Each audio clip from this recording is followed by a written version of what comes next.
Hello, welcome to the video. So today I'm going to show you how to make some easy ribs in your oven. So now I'm going to start out here. I'm not going to use any foil, and I'm just going to put it right on the tray. And now I'm going to start out with the seasoning. So I really like this one right here, which is the Nashville Hot seasoning from Clubhouse. It's a little spicy, so I'm going to go quite light and purposely put it on first so I can see how much I'm adding. Of course, I love this on any kind of a chicken dish, whether it's in the air fryer or oven or the barbecue.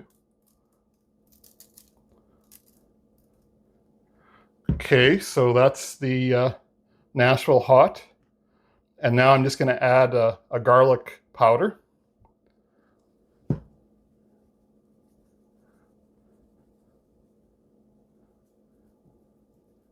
Of course, you can use any seasonings that you want, whatever you have in your cupboard that you think would go with pork.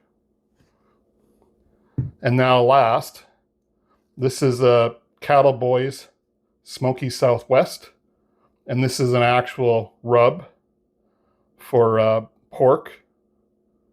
So this one is kind of spicy too, so I'll go, lightly. So the idea is that you're just putting a layer so that it can start cooking and blend some of this in there. Of course, at the end, I'm going to put barbecue sauce. So this isn't really too important what you add right now. It's just kind of whatever little flavor you want underneath the barbecue sauce that you think you might like. Now, the next step would be to put it in the oven. But, if there's any other seasoning that you can find in your cupboard, go ahead. Some people like to put salt and pepper on there. But, there is already some salt in this one already. So I'm going to shy away from that.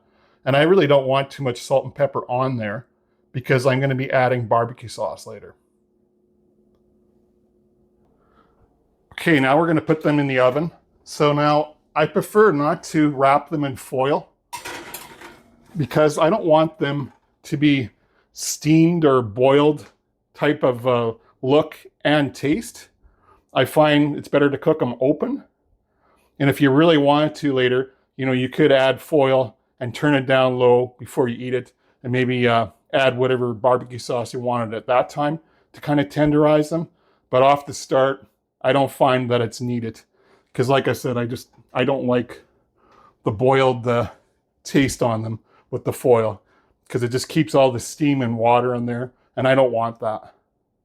So now we'll close this, and we have our oven set for 350.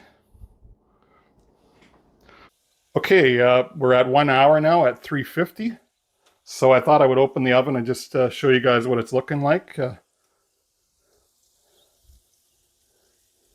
So of course the piece in front is smaller. Not much bone in it, but the back piece has a lot of bone in it, and it's a lot bigger.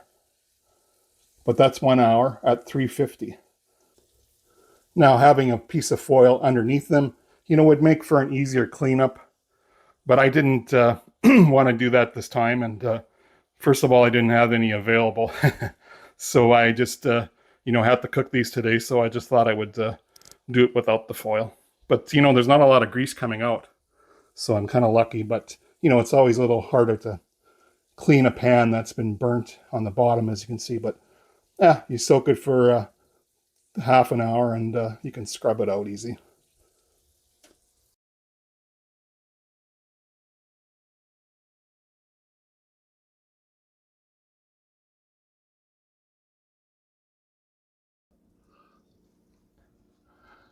Okay, now I'm going to use a honey chipotle rum barbecue sauce. This is one of my favorite ones by Pepper Palace. Bought this in Edmonton in Alberta, Canada. So the idea is that I'm going to put the barbecue sauce on them, and then I'm going to put them back in the oven a bit. And, I'm just going to leave the same temperature. If you really want to make it just perfect, you can, turn it up to 400 or a little higher and just make it really caramelize and really bubble. But I want them a little more saucy. I might have to add another barbecue sauce, but I wanted to use this up first.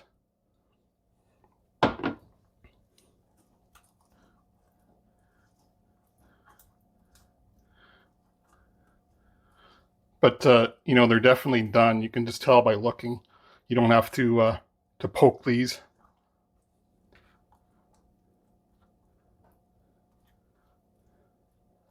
And I'm just going to grab another barbecue sauce.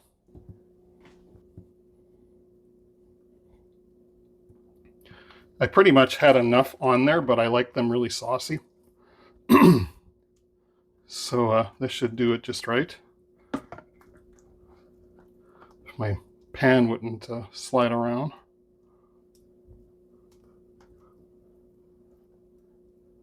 Sometimes it's a nice thing to add, you know, 2 different barbecue sauces with different flavors.